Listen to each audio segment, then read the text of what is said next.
What was a stronger emotion, the excitement of winning your first major or when you had to withdraw from the Memorial? Oh, the excitement of winning my first major. Withdrawing from the Memorial, I think, was less of a bother when it comes to golf than what most people think. Just because, I tested positive for COVID, so my attention was automatically on my family. My wife has asthma, her mom has asthma, so I was really worried about that and our little boy. So I wasn't that worried about golf. I never really felt any resentment in that sense. All I chose to remember is, I played unbelievable golf for 3 days.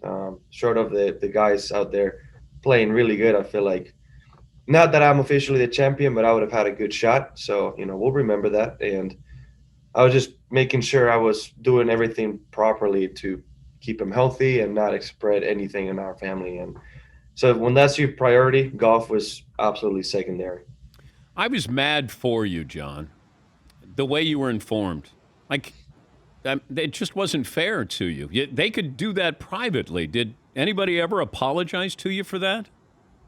So the reasoning for that is because I had tested positive and people I believe on the broadcast knew or they were about to find out, they didn't want me to go ahead and shake anybody's hand on the crowd or interact with the crowd.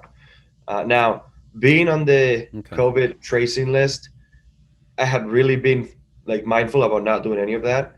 And the only basically moment when I forgot was after finishing the third round. I had played so good that I completely forgot what I had been going through, and I shook my playing partner's hands.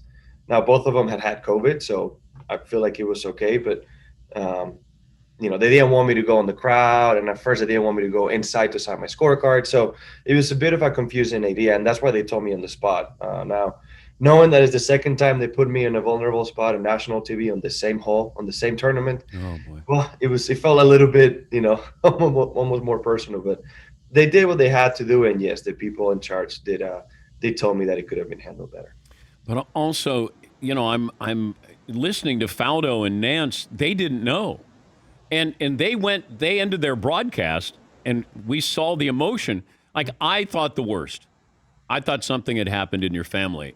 And Yeah, I mean, I did react like it, I guess. yeah, But at that point, I had played so good, and knowing that it was a possibility, the fact that I had to leave, and just everything combined, the fact that my parents were coming in Monday right after the tournament, and I hadn't seen them in a while. I think a lot of emotions got mixed in there together, and it was just upsetting because you don't expect that to happen, right? I was the first one to through all this to happen, and I mean, it is what it is. I mean, my wife didn't even know. Very few people know. She thought something happened to my parents as well. So it's yeah, I think in that sense is where things could have been handled better.